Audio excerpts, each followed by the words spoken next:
que, vraiment, nous sommes très fiers vraiment de la plupart des Gabonais qui sont dans nous. Parce que les Gabonais sont intelligents. Hein. C'est-à-dire, quand un Gabonais est intelligent, ils sont comme leurs frères camerounais en Afrique centrale. Là. Vraiment, c'est des gens sérieux et puis ils sont assidus au travail. Ils ont même tel Gabonais travaille dans tel domaine, il a la responsabilité de conduire tel secteur. Donc, quand il reconnaît, non, voilà votre président. C'est mon parent! La maison de son père et la maison de ma mère Angoni sont collées. Oh. Devant une réunion, ça dit géostratégie quoi. Vous savez les Mintang, nos parents là, les Mintang, les Otangani, eux les Mintang, ils voient ça directement comme ça c'est comment on appelle ça, le clientélisme. Donc des petits non, tel président fait honneur, tel Gabonais, ça c'est une nièce à ma femme. Ma femme même lui ressemble, il prend le téléphone, il montre la photo de Zita ou bien la Michelle. Ça, c'est ma première femme. Maintenant, celle dont vous êtes en train de parler là, c'est la nièce de ma deuxième femme. Exactement comme dans le crocodile de Botsanga. Oh. Thomas Nguijol, directement. Je te dis que les Gabonais qui étaient dans la session sont sortis, ils ont dit que Nathalie, tu nous avais dit, on ne croyait pas. Ce que le papa là nous a fait aujourd'hui. Et il parle à haute avec un ton imposant. Je sais qu'il a. Et imaginez, on doit traduire ce qu'il est en train de dire. Non, il nous met bien. Ça dit que le Gabon, c'est ce qu'on voulait. Et on est déjà arrivé là. Le problème, c'est qu'on est encore en train de creuser, en fait. Le Gabon est tombé, hein. Le Gabon est très tombé, même. Tout le monde, même quand j'ai discuté avec les autorités. Tu sais, Bruno, l'année passée, c'est Montréal qui a accueilli l'Assemblée parlementaire de la francophonie. Donc, tous les membres de l'Assemblée nationale des pays francophones étaient là. Tu sais ça, non? Je pense, oui, probablement. J'ai mangé avec les gens de certaines délégations. Ils m'ont demandé, tu sais, vous savez, les gens de pouvoir, là, ils ont des questions stratégiques. Hein. Ils me demandaient que ma fille, vous êtes vraiment sûr que vous allez vous en sortir avec le monsieur là? J'ai dit que, mais pourquoi? Ils disent que, en tout cas, je sais que nous, on a comme retour. Ça ne ressemble pas aux Gabonais. Les gens sont traumatisés, en fait. Du niveau de... Non. Et c'est bizarre, hein? Aimé a parlé de la situation de l'interview avec les Bois-Bouvier, ou bien quand il est allé à l'émission, un homme un projet ou un Gabonais un projet. Non. Même l'intonation de sa voix, le make-up était... On dit qu'on a pris la poudre des bébés, on a mis... Il était là, avec lui, le visage. Il ne sait pas qu'il ne doit pas mettre le gris. Je ne sais pas qui l'habille, lui et sa femme. Tout le monde sait que la teinte de Lydie ne va pas avec n'importe quel gris. Il était maintenant assis, on dirait les anciens témoins de Jéhovah. Ça c'est à ça là. Un frère qui est député d'un pays de la sous-région, il m'envoie la partie, il dit que Dana, il me dit que c'est ce que vous voulez faire du Gabon. Tout le monde savait que c'était un rigolo en fait. Et je voyais sur mon fil d'actualité des Gabonais instruits qui ont des diplômes, s'il vous plaît, pas diplômés n'importe où. Diplômés des grandes universités, il y avait même les diplômés de l'université d'Ottawa dedans. Les autres de Berry-UQAM qui écrivaient, oh, le président vient de nous faire une masterclass. J'ai dit que moi, je vais ouvrir l'école de kounabélisme au Gabon. Parce que j'ai compris que diplôme sans le kounabélisme ou le néo-kounabélisme, mélangé, vous savez, hein, relation à développer une thèse. Mais le grand, parle-nous un peu de la thèse de kounabélisme et de l'edongéisme, les symptômes. Non, je vous dis que ce sera étudié. Les Gabonais ont débloqué les niveaux. Et vous savez qu'on a pris ça sur le fouet quand même. Et que vous voulez vraiment savoir que non, il y a des gens qui sont maudits. Mais il faut écouter les soutiens de Paul Biya. Ce qu'on est en train de faire, c'est petit, hein? Ce que les Camerounais m'ont montré, j'ai vu dans une émission quelqu'un qui dit comment que le président Biya est plus généreux que Jésus-Christ. Ouais. C'est depuis le jour là que j'ai déposé. J'ai pris le Cameroun. J'ai déposé, j'ai dit que pardon, mieux je reste avec ce qui se passe au Gabon. Mais Dana, le Cameroun, c'est autre chose. Les gens que Paul Biya a mis en prison, ils ont fait une association pour dire que ceux qui se présentent à l'élection présidentielle. Il a pris, jusqu'aujourd'hui, l'élection, c'est dans même pas 3 mois là, il n'a pas de liste électorale, il a confixé ça, il ne veut pas publier. Mais tu as des gens qu'il a mis en prison. Tu t'imagines un peu le gros bouquet. Ils font une association pour dire nous soutenons le président et nous voulons qu'il se présente à l'élection présidentielle. Un monsieur qui a 93 ans, donc qui a laissé toute sa vie déjà derrière. Tout est maintenant là devant, là. C'est fini, là. Ouais, c'est extraordinaire. Je ne sais pas ce qu'on a en Afrique centrale, mais c'est un gros problème. Hein. C'est vraiment un gros problème. Mais mes aînés, vous savez, on va dire la gangrène, c'est pas que l'Afrique centrale, c'est toute l'Afrique francophone. Tant qu'on ne s'est pas libéré de certaines chaînes, notre problème, on va toujours avancer à chercher à régler des problèmes avec des boulets aux pieds, en fait. Le problème, il est détenu depuis là-haut. Nous sommes pilotés, mais pilotés à vue. Et là, maintenant que c'est en train de péter un peu partout, le pilotage est plus serré et il est plus agressif. Donc, c'est tout pour qu'on puisse jamais s'en sortir de ça. Il faut savoir se libérer, il faut qu'on puisse se libérer. Mais le problème, il est plus haut, c'est pas à notre niveau là. Là, on commande juste l'actualité à notre niveau au présent. Mais il faut creuser en profondeur pour trouver les ficelles. C'est là-bas où on traite le problème. C'est là-bas où on traite le problème. Je ne vais pas faire une fixation sur... parce qu'à chaque fois qu'on va parler de ça, les gens viennent déconstruire. Non, c'est pas ci, c'est pas ça. Mais ça restera toujours les ficelles tirées par l'Occident sur le Gabon. C'est pourquoi on n'avance pas. Non, oui, bien sûr. Mais il faut comprendre aussi que les Gabonais, quand même, contrairement à leurs voisins, je me rends compte que nous sommes les descendants des nègres de maison. Les Gabonais, c'est des gros assimilés. Hein. On a même un problème à accepter un métissage avec nos frères noirs au détriment d'un métissage Occident-Afrique. Hein. Le complexe. Exactement.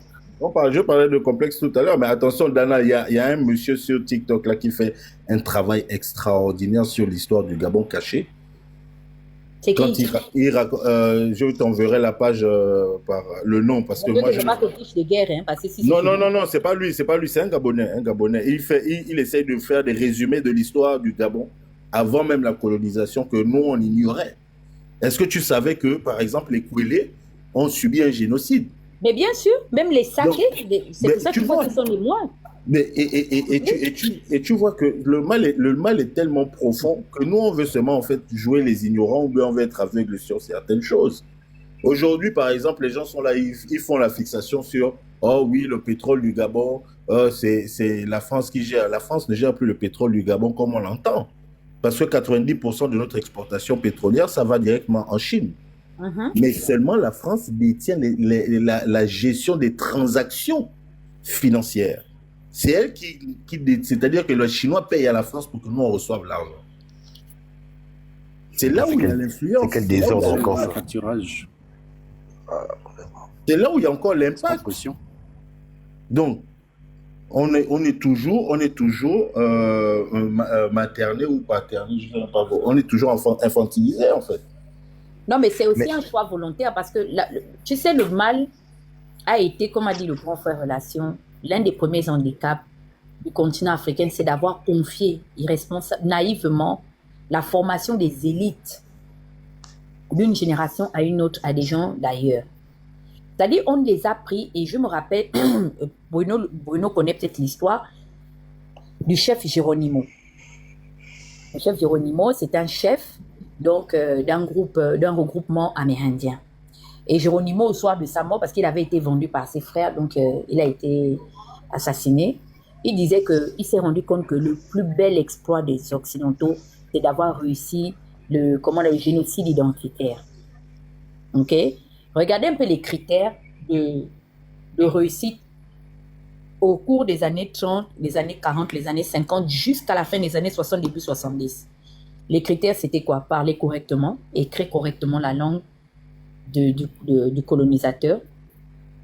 Un des signes de considération dans la société, des valeurs africaines, fallait avoir, c'est-à-dire si tu avais une femme de peau blanche, je précise, c'était le Saint Graal.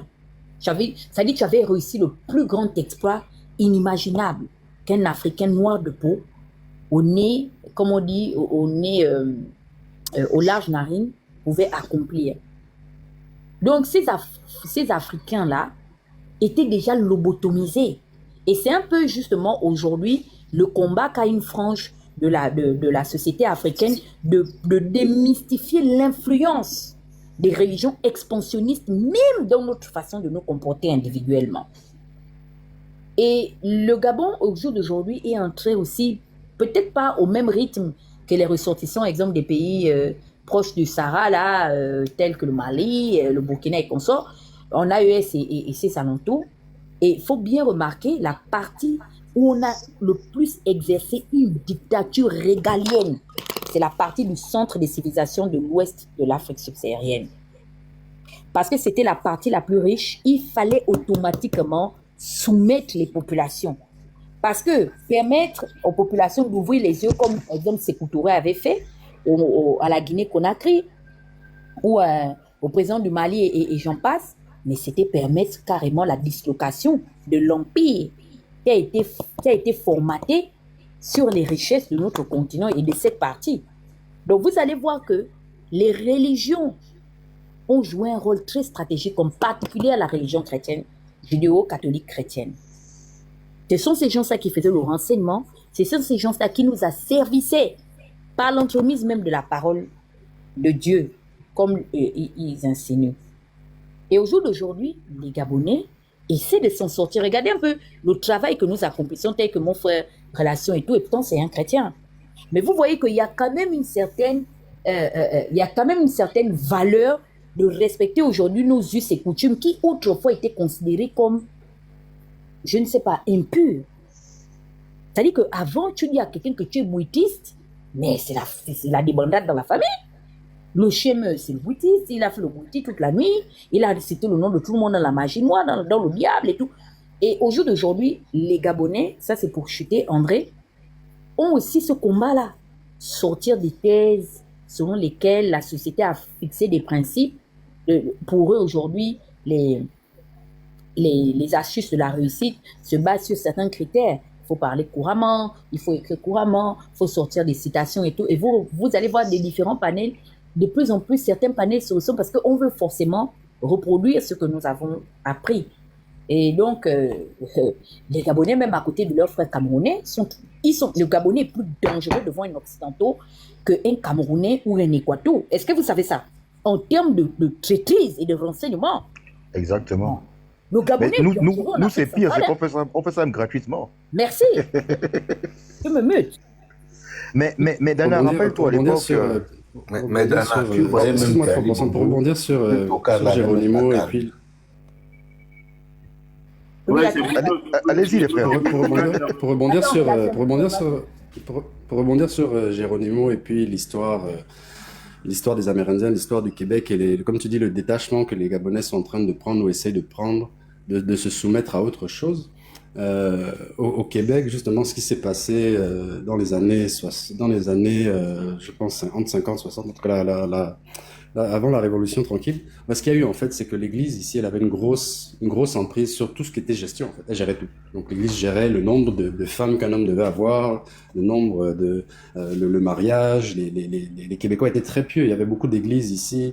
C'était vraiment dans la religion. Ma grand-mère du côté de ma mère, bon, c'était ça. Ils étaient 14, donc c'était le chant et tout ça. Et à un moment donné, la société québécoise s'est réveillée en fait. Elle en a eu marre de se faire guider par l'Église en fait, qui représentait pour eux une oppression parce qu'elle dictait les règles. Donc, ce qui s'est passé, c'est que les gens se sont réveillés avec l'Église. Ce qui fait que même dans le jargon quotidien au Québec, quand vous allez entendre hostie, colis, tabarnak, tu me fais chier, mon colis d'esti tabarnak. Bon, mais ça veut dire, tu m'énerves en fait. Toi, tu es un imbécile, tu m'énerves, quoi. Mais quand vous voyez hostie, c'est l'hostie qu'on donne à l'Église. Tabarnak, c'est le tabarnak à l'église, et le colis, c'est également le colis. Donc, eux, ils ont carrément pris, en fait, ce qui représentait une oppression pour eux en jurant. Donc, ils utilisent maintenant les mots de l'église, un peu, pas contre l'église, mais ça a été leur façon de se rébeller, et dans la masse populaire de se détacher de l'église et de l'insulter, même dans sa façon de s'exprimer envers le pouvoir autoritaire qui était là. Donc, il y avait un autoritarisme qui était religieux, en fait, et qui était représenté par l'Église à ce moment-là. Donc, et vous verrez qu'aujourd'hui au Québec, à part des gens bon, ma grand-mère est morte, elle est décédée aujourd'hui, mais très peu de Québécois blancs vont à l'Église aujourd'hui. Très peu. Parce que justement, ils se sont détachés de tout ça et se sont libérés en fait. Et comme on voit aux États-Unis ou ici en Amérique du Nord, moi ce que je regarde toujours, c'est les délires des gars en fait. Parce que comme tu disais tout à l'heure, un ouvrier qui a sa grande maison, ben ici, un ouvrier, il a un 4x4, il a un jet ski, il a un chalet. Bon, là, ça, c'est un peu replié parce que le marché est plus difficile. Mais je veux dire, les gens ont des loisirs exceptionnels, quoi. Parce qu'ils se sont détachés de tout ça. Ils se sont détachés de vouloir aller, bon, je dirais vulgairement d'aller à l'église le dimanche, mais il y a beaucoup plus que ça. En fait, il y a tout ce qui était de la société, toute la gestion de la société est maintenant revenu plus entre leurs mains. Et ils ont pu acheter les terres qui appartenaient avant aux religieux, à l'église. Donc eux-mêmes se sont appropriés des terrains pour développer leur chalet, pour s'ouvrir à la consommation et s'ouvrir, comme tu disais tout à l'heure, Dana, de se détacher de ce que le Gabonais, de ce qui retient le Gabonais, de cette révolution. Parce que c'est ce qu'on attendait avec Oligui. Il n'y a pas eu de révolution, il n'y a pas eu de coup d'État, on ne s'est pas réveillé, les Gabonais ne sont pas réveillés, Oligui n'a rien changé, on n'a pas eu de changement drastique de choses, on le voit encore aujourd'hui. Il n'y a pas d'humanité dans ce qu'on fait au quotidien, dans la gestion de l'État. Donc il faudra qu'on casse, il faudra, comme dit Aimé, il faudra une révolution, qu'elle soit sanglante ou quoi, mais il faudra vraiment que les Gabonais se détachent de quelque chose. Parce qu'ils sont emprisonnés de quelque chose, et il va falloir qu'ils cassent complètement quelque chose. Complètement. Mais Dana, si tu te rappelles bien à l'époque, toujours dans les années 80, j'étais bien plus jeune, 80-90, nos parents s'habillaient, pour beaucoup, pour aller au travail, ils s'habillaient en tenue, ils avaient certaines fois des tenues africaines, des tenues en pagne, bien taillées. Je ne sais pas si tu te rappelles de cette période-là, Dana. Non, c'était la tenue du vendredi, mon grand. C'était voilà, oui, avec des tenues à Oussa aussi pour certains. Il faut dire à la fin des années 90, donc j'ai des années 80, autant pour moi. Donc j'ai plus de souvenirs dans les années 90 que les années 80 parce que j'étais vraiment bébé. Avec des tenues à Oussa que même certains, enfin je veux dire à Oussa, je veux dire le style, les styles de broderie là, des façons ouest-africains et tout ça, beaucoup on portait à l'époque. Il fut un temps où on portait, bon, là on m'explique que c'est le vendredi, d'accord, mais bon, je me rends compte en fait que dans notre culture, si on se fie, bon c'est vrai qu'ici on a plusieurs ethnies différentes, mais je veux dire de manière générale, je pense qu'on se éloigne beaucoup de nos valeurs, beaucoup de nos valeurs. On a tellement voulu calquer sur les Blancs, que même, tu as même des Gabonais qui disent, oui, des Africains, nous faisons partie de ceux qui parlent le mieux français. On se vante même, hein. On arrive à un point où beaucoup d'une certaine génération ne savent même pas s'exprimer. Moi, par exemple, j'ai 4 ethnies dans mon sang, mais je te comprends, mais je ne parle aucune des 4. Et même quand je dis que je comprends 50% de ça, 50% de là, 50% de là. Mais dire que parler, d'abord même quand je m'exprime là, je pense que vous voyez déjà mon thème vocal. Mais moi, j'essaie de parler la langue avec un timbre. J'ai l'impression que c'est un blanc qui parle le français, qui parle la langue en fait. Mais David, excuse-moi. Quand tu dis dans notre culture et nos valeurs, on a quelle culture encore aujourd'hui? Tu parles de quelle culture, de quelle... Tu sais... C'est ce que je voulais poser comme question. Non, il y a des petites bases. Il y a des petites bases, exemple... Non. Le respect des aînés, le respect de tout ça. David, excuse-moi. Tu sais, les Français, on est devenu un peu pire, peut-être même que... En France, ils vont te dire, oui, la France est un pays qui a des valeurs, et ainsi de suite. Mais quand tu t'arrêtes, tu l'écoutes, tu dis, c'est lesquelles? Et après, on peut démontrer que les valeurs dont ils clament tant, elles ont été vidées de leur essence même. Quand tu parles que nous avons des cultures, nous avons des valeurs intrinsèques ou culturelles, c'est lesquelles? Et je peux te citer quelques-unes. Parce que je peux aller plus loin. Quand tu regardes actuellement pendant les échéances présidentielles, les garants même de la vraie tradition gabonaise, qu'est-ce qu'ils font? Tu les vois aller donner le mopetou, aller donner la torche indigène à des parfaits voyous politiques, à des délinquants, des gens qui savent sous le prétexte. Nous avions encore ce scandale, je crois que c'était en 2016, où il y a eu un problème avec le chef Mpongwe ou un truc comme ça là, où Ping était passé pour déposer au gars pour être intronisé avec 50 millions.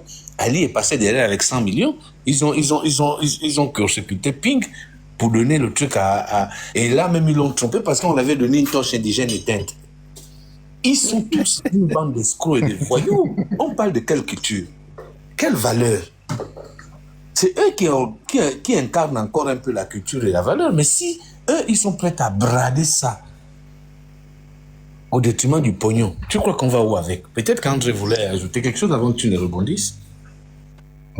Oui, non, je disais, c'est la question même que la question existentielle aujourd'hui qu'on peut se poser, c'est pouvons-nous identifier véritablement c'est quoi nos valeurs à nous, les principes qu'on défend? Parce qu'on parle ici bien des valeurs culturelles africaines, mais elles représentent quoi aujourd'hui? Très honnêtement, aimer relation père et fille, moi je te suis depuis longtemps, je vois comment tu es très attaché à tes enfants, tu leur inculques une éducation qui est propre à la tienne, aux valeurs que tu défends, à tes principes, etc. Mais est-ce qu'aujourd'hui, il y a une influence africaine dedans? Est-ce qu'aujourd'hui, il y a une influence européenne plutôt? On ne sait plus définir c'est quoi nos valeurs, surtout africaines, parce qu'on sait tous une chose, et on est sûr de ça, on est animé en nous d'un feu, le feu africain, et on sait tous que ça bouillonne en nous. Il y a des choses qu'on voit, il y a des choses qui nous parlent, il y a des choses qu'on entend. Mais aujourd'hui, comment les exprimer, les extérioriser? On ne sait plus, il n'y a plus de repères. Il n'y a plus de repères. Très honnêtement, moi je dis, il n'y a plus de repères. Moi, je n'ai plus de valeurs et de principes culturels africains. Parce que je suis perdu complètement. J'ai encore mon grand frère, lui, il est en plein dedans. C'est mon petit repère parce que notre père n'est plus. C'est mon petit repère. J'essaye un peu de le guetter des fois quand il fait ces choses. Mais très honnêtement, je suis perdu dans la chose. Ouais. Non, c'est vrai. C'est même qui a initié Olivier là récemment. C'est quoi son nom? J'ai oublié son nom, là. Je l'ai vu dernièrement là, à dimanche. Non, l'ancien porte-parole d'Ali que Olivier a levé à la tête du pays. Ouais. Peut-être apprendre la culture, il faut aller souscrire chez lui. C'est ça la Non, culture, le gars est très louche. Le gars est très louche. Oui, bon, mais c'est un peu ça. Bon, maintenant, excuse-moi, David, je te laisse dire quelque chose. Est-ce que tu ne vois pas que le sacré est devenu ordinaire et léger au Gabon? Ou bien? Tout à fait. Les gens n'ont plus peur je du suis d'accord. sacré. Nous, à l'époque, on grandissait, même toi qui es né aux années 80, quelqu'un mettait un ruban rouge et noir sur un manguier. Personne ne touchait. Personne. Ouais. Tu pouvais arriver et tout. J'ai vu quelqu'un aller. Comment on appelle ça?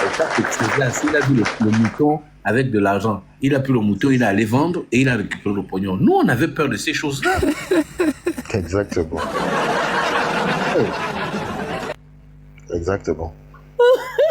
Posez-vous la question, qu'est-ce qu'il y a de sacralisé? Qu'est-ce qu'il y a de sacralisé dans vos chambres à Paris? Comment? Fait le mouton du sacrifice. Jusqu'à l'époque. Je te jure. Mais après, les choses sont évolutives. Ce qui a désacralisé ça aujourd'hui, très honnêtement, c'est l'influence des cultures occidentales sur les Africains. Ça, c'est premièrement. Deuxièmement, c'est l'accès à Internet, à tout ce qu'il y a aujourd'hui qui nous permet de relier le monde entier entre nous. Comme ça, on voit ce qui se passe ailleurs. Et aujourd'hui, non, ça annule tout. Mais attention, frère. Les Béninois, c'est juste une manière de parler, hein, parce que grâce justement à ce dont tu parles là, moi je voyage chaque jour je voyage dans des cultures d'autrui. Je vais chez les Yoruba, je regarde des vidéos chez les Yoruba, les Zoulous et tout ce qui va avec. Mais prenons même les Zoulous, les Kossa, les Yoruba, mais eux, malgré le fait qu'il y ait Internet, malgré le fait qu'ils voyagent, ils emmènent leur culture. Pas tous, parce que bon, il y aura toujours des exceptions, mais une bonne majorité reste fidèle à leur culture. Moi, j'ai l'impression que nous, les Gabonais, nous avons une facilité. Moi, je parle pour ma génération, hein, je ne sais pas comment ça s'est passé dans le passé. On a une facilité à se dénaturer. C'est-à-dire qu'on épouse facilement ce qui vient de l'extérieur. Et on a très peu l'envie, pas d'imposer, mais d'inculquer aux autres notre culture. Par exemple, je vous donne un exemple simple. On fait la queue à Nombakele, au centre-ville, pour le Richep, dans notre pays. Mais on n'arrive pas, avec toutes les cultures que nous avons dans notre pays, là, d'autres pays, enfin je veux dire les Béninois, les Togolais, les Sénégalais, tout ce qu'il y a, on arrive très difficilement avec tous les merveilleux plats dont nous disposons. C'est-à-dire les feuilles de manioc, nous avons plusieurs manières de les préparer selon les ethnies, enfin, l'odika et tout ce qui va avec. On a des difficultés à faire aimer nos plats à nos frères étrangers. On a des difficultés. Je sais pas comment ça peut s'expliquer. On se fait coloniser par le riz tchèp, on se fait coloniser par le riz d'Amégas, de maman Amégas, enfin le riz popo. On se fait coloniser par les soya, mais on n'arrive pas. Quel est le plat qu'on a réussi à faire aimer à nos frères étrangers? Un seul plat qu'on a réussi à faire que quand les étrangers viennent au Gabon, ils disent que quand on va au Gabon, vraiment il faut qu'on goûte ce plat-là sans quitter. On ne peut pas quitter ce pays-là sans avoir goûté ce plat-là. C'est lequel? Le plat là s'appelle le 12, c'est le 12. C'est le foyer des relations qui a sorti ça. 3%, un élément de réponse, un élément, et puis je vais laisser le grand relation parler. Okay. Tu sais, quand tu parles de ces pays-là, que tu dis qui s'imposent un peu culturellement malgré l'avenue d'Internet, il faut savoir une chose derrière, c'est que ces pays, culturellement, ils ont une histoire. Et ces pays ont une histoire sur laquelle reposent, mais vraiment, tous leurs principes. Nous, on a perdu notre histoire. On nous a effacé notre histoire. Les Gabonais pensent que le Gabon est Gabon depuis 1960. On ne connaît pas la base des bases de notre histoire et on ne nous l'a pas apprise. Si tu vas au Bénin, il y a eu des royaumes là-bas. Sauf peut-être le Mvet, non? Le Mvet peut-être, non? Oui, ben, le Mvet, on nous a vendu le Mvet comme quoi? Une sonorité, une musique, une musicalité. Moi, c'est dans ma trentaine que j'ai appris que le Mvet, c'était une culture guerrière, en fait, d'abord. Moi, on m'a vendu le Mvet comme un rituel de danse, de musique. Oui, c'est vrai. Et non comme une philosophie de vie. C'est ça le problème. Tu vois, comme Fem disait dans les commentaires,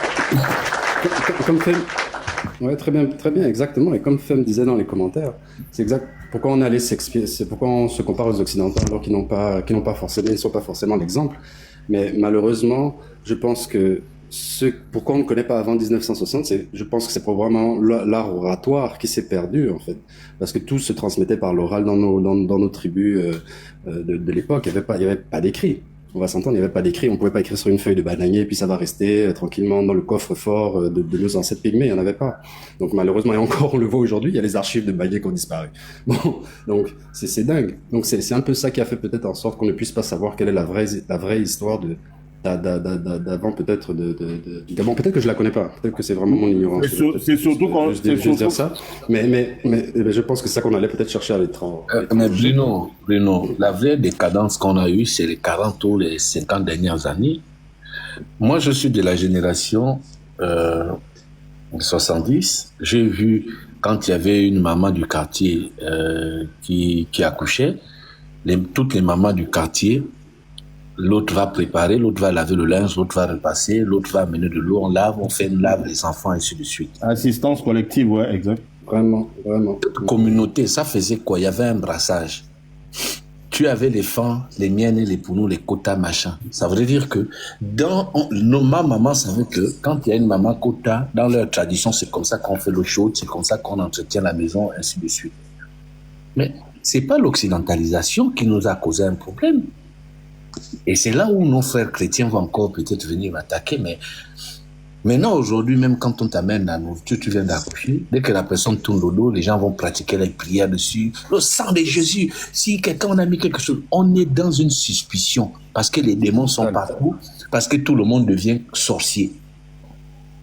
Aujourd'hui, combien de femmes encore se retrouvent autour du feu pour parler, même dans nos villages?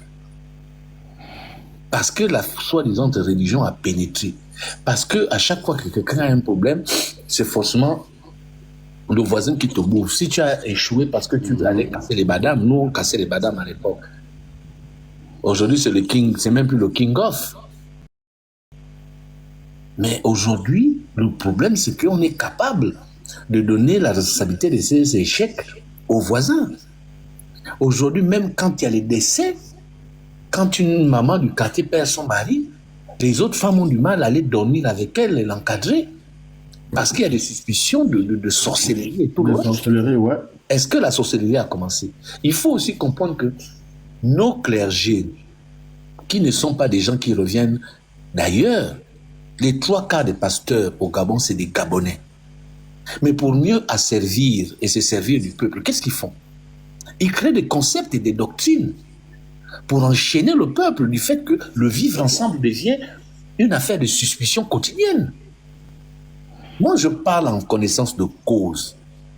J'ai mis pratiquement 25 ans de ma vie dans le clergé, dans l'église, à fond. Mais je me suis révolté. Pour ne pas le citer, Mike, qui est là, c'est le pote à Dana, mais c'est mon père. Jordan. Mais bien sûr, quand il sortait en 2016, il est allé au dialogue, on était dans un travail fort. Quand il décide d'aller au dialogue et qu'il me donne les raisons pour lesquelles, je dis si tu y vas, moi je tape sur toi. Et à chaque fois qu'il sortait un document où il y avait un truc où il voulait amener le peuple, sur lequel, d'après beaucoup, Dieu l'aurait établi, pour pouvoir rentrer dans une sorte de librairie, moi je sortais, je prenais le texte ou le live qu'il faisait, je déconstruis. Mot par mot, je venais, et ça m'a valu des problèmes. Des gens qui étaient proches de moi, parce qu'on s'est dit, mais on est sur un champ politique, s'il y a la duplicité, moi j'ai la responsabilité de pouvoir, répondre à ce monsieur. Mais la déchéance en matière culturelle et traditionnelle vient du fait qu'on a amené le diable partout. Aujourd'hui, on arrive à faire des cultes écuméniques, c'est-à-dire que même ceux qui nous ont amené la religion n'arrivent pas à se retrouver entre les francs-maçons et tout le reste, et toutes les religions pour se mettre ensemble. Nous, on a réussi à faire des cultes écuméniques, à prendre les bouddhistes et tout le reste au même endroit, alors que chacun a sa dimension de spiritualité. Les églises éveillées disent que les catholiques n'ont pas le Saint-Esprit, ils sont hors parce qu'il y a Marie dans leur église. Et les autres disent non, si vous êtes aujourd'hui là, c'est à cause de nous. Les protestants disent non, on proteste ceci, ainsi de suite. Après, tu as les gens de Karl Marx, tu as des machins. Après, les bouddhistes disent non, c'est nous qui avons la vérité. Entre-temps, les gens du Djembe disent le contraire. Quand tu arrives maintenant chez les gens du Haut-Togo là-bas avec le Djobi, c'est autre chose. On est capable de prendre des symboles comme la torche indigène, le bâton du pouvoir. Moi, si je mettais ma vidéo, j'ai l'arbre à palabre dans ma maison. On ne donne pas ça à n'importe qui. Il y a des choses, il y a des éléments qu'on ne donne pas à n'importe qui. Parce que M. Oligui est passé au pouvoir, on est capable de lui donner la torche. Est-ce qu'il comprend même les mécanismes? Parce qu'en spiritualité, il y a quoi? Il n'y a pas de neutralité. Il y a des éléments qu'on peut te donner qui vont t'écraser si tu n'es pas préparé. Il faut avoir, comme on dit souvent, un soubassement. Mais on a vu M. Ali Bongo forcé dans les cages, dans les petites cases avec les pygmées. Comme on a vu l'intronisation, c'était même ridicule avec notre frère Ndondon, qui était un ancien adepte du vaudou avec Médecin à Combessi, qui vient introniser M. Oligui qui rentre dans la 5e République. Donc on n'a pas, la culture a perdu toute son essence même. Parce qu'aujourd'hui, tu es capable d'aller voir n'importe quel chef coutumier, il suffit simplement que tu donnes de l'argent, tu arrives à le corrompre, c'est fini. C'est fini. Tout est à base tout est corruption. On prend un 4x4, on donne au chef traditionnel Mpongwe.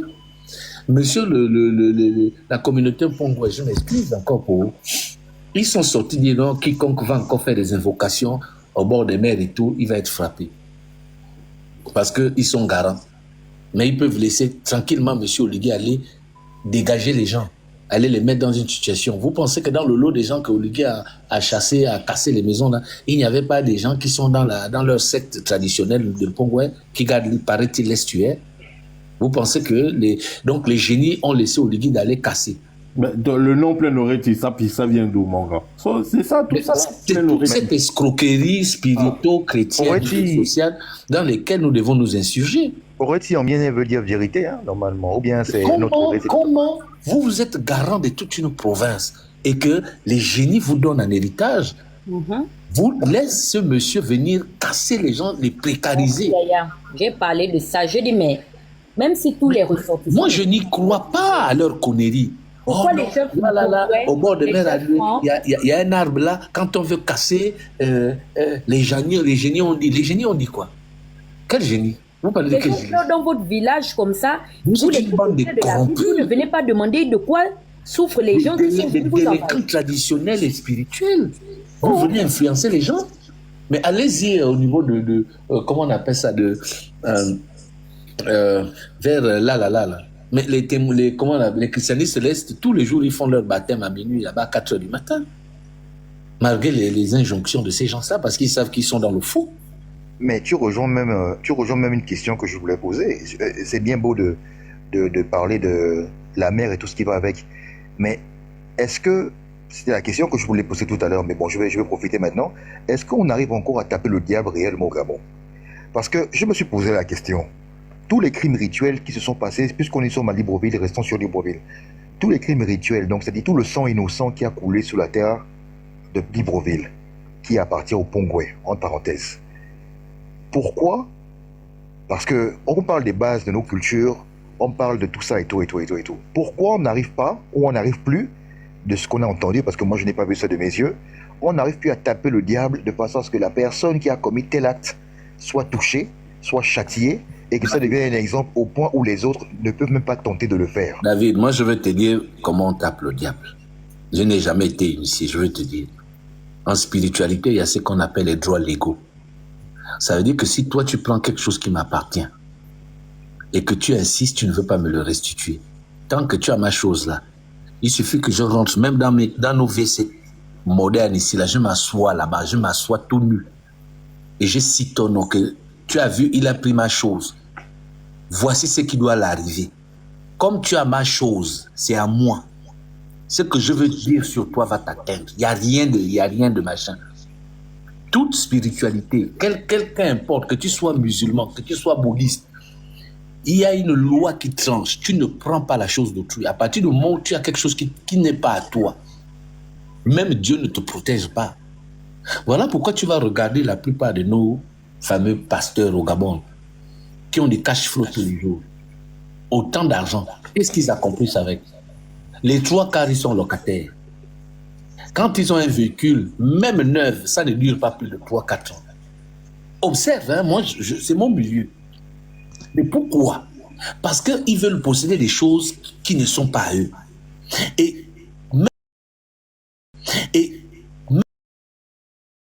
tu ne peux pas être béni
de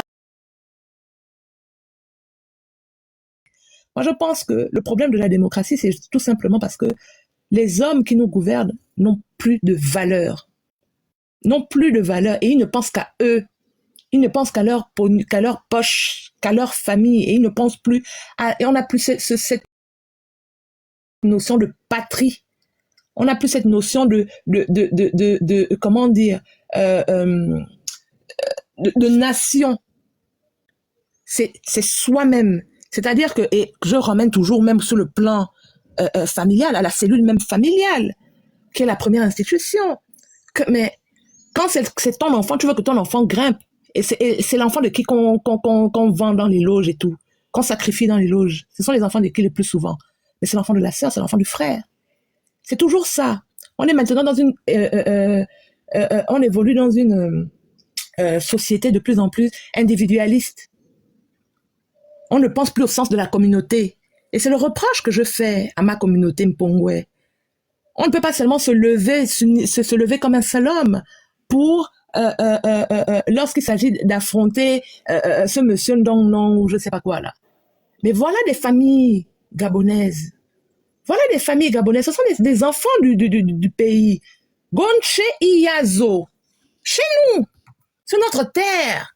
Là, les Mpongwe vont dire que on n'est pas concernés. Non, nous sommes concernés. Parce qu'aujourd'hui, c'est derrière l'Assemblée. Demain, ce sera où? Ben, ce sera Glace. Ce sera au Lamba, ce sera Louis. Ce sera tout ça. Hein? Et je lis beaucoup de commentaires. C'est lui, hein? L'extension de lui, plein Loretti, c'est déjà... Mais oui, je suis bien là. Mais oui. Mais ce sera pire encore. Mais ce sera encore pire.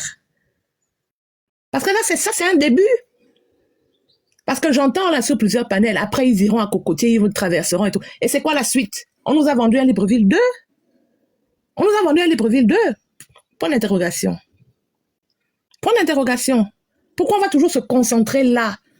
Et je reviens sur, et je chuterai par là, je vous laisserai, mais la place de notre culture, de cet héritage culturel, aujourd'hui au sein de notre société. Ça ne peut pas se réduire aux simples initiations. Ça ne peut pas se limiter au simple fait que tel veut être président de la République. Ah, il sera reçu dans telle communauté et tout, dans tel village, par tel chef. Ça ne peut pas se réduire à ça. Ça ne peut pas parce que nous avons, quoi que l'on dise, même moi qui suis pour la démocratie, mais quoi que l'on dise, nous avons un héritage. Nous avons une façon de faire. Nous avons des us et coutumes que nous devons toujours respecter, honorer jusqu'à aujourd'hui. Maman, vous n'avez pas bradé l'héritage là depuis là. Moi, je vois que vous avez bradé ça. Hein. Parce que même quand tu regardes le clergé, la Bible nous dit que ils étaient au même endroit, ils partageaient tout ensemble. Au début de ma marche avec les églises italiennes, quand un frère se mariait, on mettait une corbeille, on cotisait, on accompagnait le frère. Quand un était en deuil, tout le monde allait là-bas, on allait assister le frère. Aujourd'hui, on délègue les gens pour aller assister un frère. Et parfois, ça dépend. S'il est d'une très bonne famille, le père de l'église, comme on les appelle grossièrement ou abusivement, c'est lui qui va aller prêcher. Sinon, on envoie. Même quand on envoie la fameuse, le groupe de chantres aller là-bas, il faut payer. Tu sais qu'aujourd'hui, même le baptême, après la formation qu'on appelle la catéchèse, comme on faisait à l'époque, quand tu finis, il faut payer. On te dit qu'il faut donner une offrande qui dérange.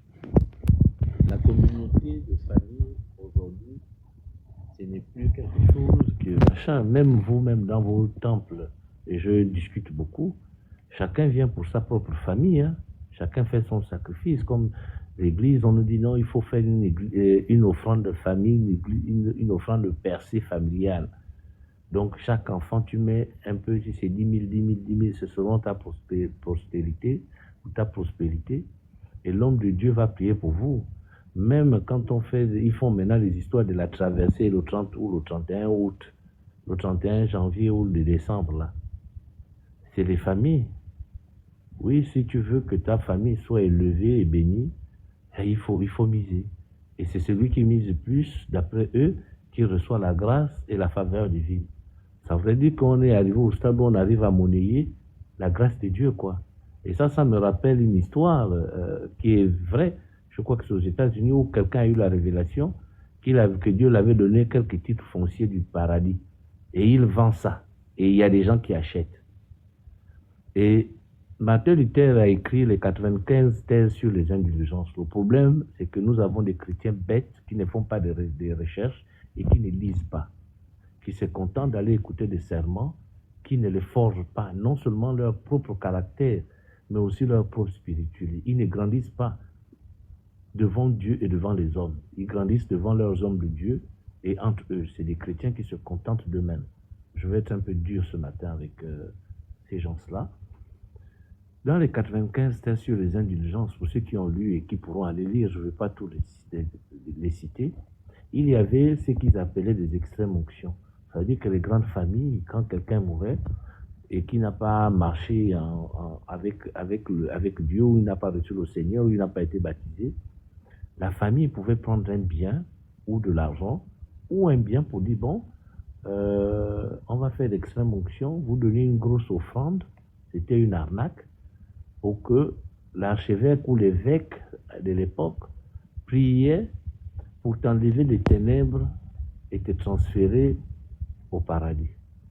Ça marchait, ça a fait que l'Église catholique a eu énormément de demeures, des machins, ils ont eu énormément d'argent avec ça.